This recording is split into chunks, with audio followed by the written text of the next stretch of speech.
Welcome back to Slade Runner. Make sure you stick around to the end of the episode so I can tell you about a brand new podcast series I have coming out that you're probably going to be interested in.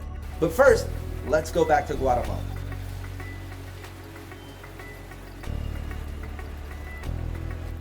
When I travel, I do the touristy spots, but I also look for the places that are cool. I'm not trying to turn this into a history lesson or teach you a bunch of stuff. I want you to be curious about the world and want to get out and see it.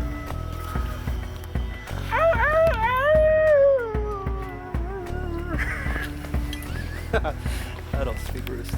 It's hard to explain why I travel sometimes. Sometimes it's just the allure of a place that I haven't even heard about. Semuc Champey sounds exotic. Semuc Champey.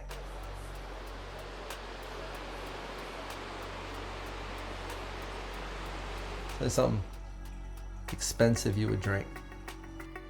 It's in the middle of the Guatemalan rainforest, middle of nowhere, as middle of nowhere as you can possibly get. It's hard to even get. It's hard to get there. In fact, we didn't even take our rental. We just ended up in the back of a chicken bus. I don't even know how long it was. I fell asleep, was cramped. The next morning, they just sort of shoved me out. They're like, "You're here," and I was like, "Yay!" That's how you get there.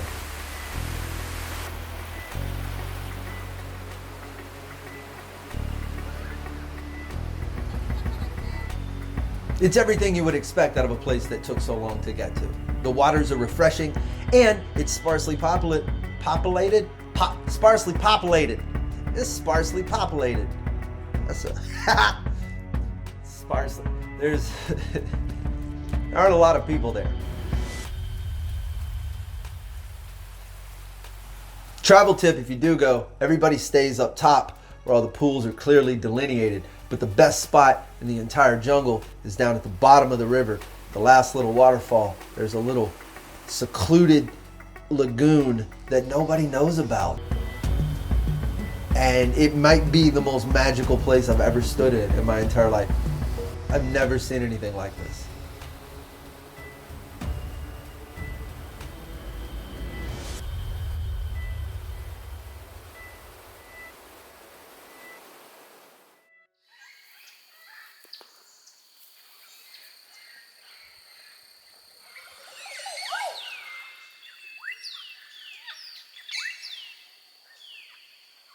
If you know me, you know I'm a sucker for all things Star Wars. I've been to a couple of the filming locations around the world. I was at Caserta Palace, which is Theed Palace in Naboo. I was at Plaza de España, which serves as the outside of Naboo. And Tikal in Guatemala serves as Yavin 4, the original rebel base.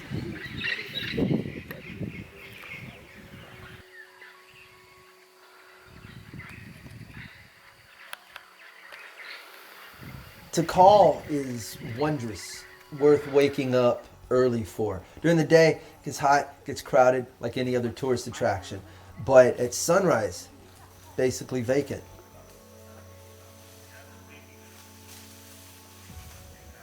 And the wildlife around Tikal is remarkable also.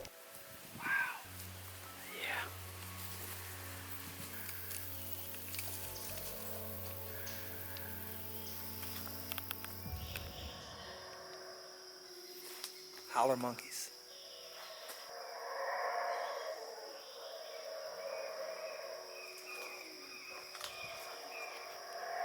Can you imagine hearing that in the jungle if you didn't know what it was?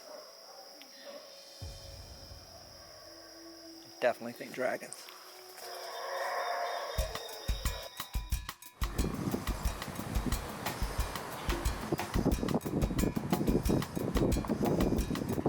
The last stop is Pacaya, a volcano just outside of Antigua, where we're going to take a nice lazy walk up to catch the sunset.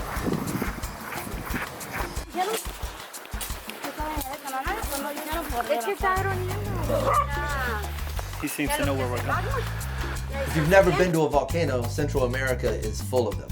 And you can still feel the heat from the geothermal activity. So marshmallows legitimately roast up here.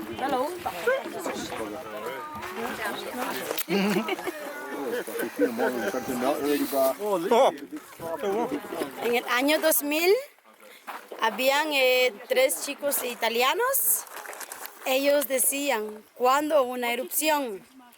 Después de hablar, a los 2 minutos, Pacaya con erupción. Después los chicos italianos correr muy rápido. Abajo, ellos no querían saber más del volcán porque comenzó a hacer erupciones. Ellos no pudieron tomar fotografías porque las rocas venían hacia abajo y ellos correr muy rápido, correr hacia el pueblo.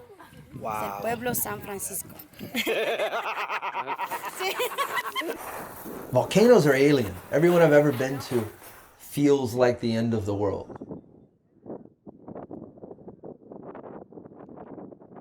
Sticking around for the sunset means we're scrambling down in the dark.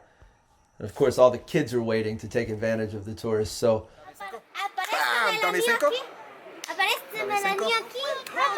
don't have any money, but I got magic tricks. No tengo uno más. No tengo otro. Mira, uno más. ¿Cómo se dice? Anillo. ¿Anillo? Sí. ¿Qué? Un anillo y blow. ¿Y tú? Sí.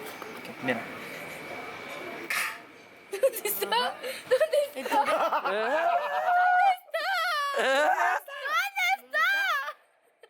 Yo no sé. ¿No? No. ¿No? Nada. ¿Y? No. ¿No? ¿Entonces? No. ¿No? ¿Dónde? If you missed the first part of my Guatemalan adventure, go back and watch it. I'll take you through San Jorge La Laguna on the shores of Lake Atitlan. I have a brand new podcast series out right now called Eyes on the Ground. It's an interview series with 12 of my favorite creative minds from various disciplines. I invite you to check it out. It's Eyes on the Ground, wherever you get your podcasts.